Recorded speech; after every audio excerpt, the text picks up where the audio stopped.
Kot je povedal po sestanku, so se pogovarjali o konkretnih zadevah, med drugim o postavitvi stalne razstave, posvečene reševanju zavezniških letalcev na Slovenskem. Ta razstava naj bi bila postavljena naslednje leto na otoku pri Metliki. To je projekt, ki je vladen projekt. Druga tema pogovora pa so bile nepremičnine, ki jih ima Ministrstvo za obrambo na območju črnomaljske občine, predvsem na Majerju, v Rodinah in v industrijski coni Otovec. Tam je seveda cesta problematična in je v postopku prenosa na občino Črnomelj. Upamo, da bo to v zelo kratkem času prenešeno, tako da bodo lahko vsi podjetniki in tudi občina komunalno uredili celotno področje.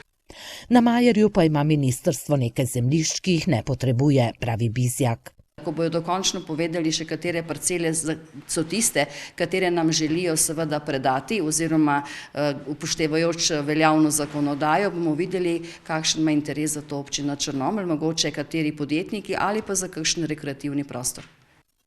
Največji problem pa so podzemna vojaška skladišča v Rodinah, ki pa jih občina Črnomelj ne potrebuje. Jaz osebno menim, da tukaj mora iti za sanacijo tega dela zemljišča, predvsem pa je potrebno poskrbeti za varnost prebivalcev. Ti objekti, podzemni objekti, perspektivni za Slovensko vojsko niso več in seveda to zemljišče bo potrebno na nek način vzdrževati ali pa tudi mu nameniti drug namen, kot je sedaj. Kaj pa zemljišče na Vražjem Kamnu, na katerem je vadbišče Kinološkega društva Bela krajina? Mi imamo z občino Črnomelj sklenjeno pogodbo o najemu in seveda od te pogodbe ne nameravamo odstopiti.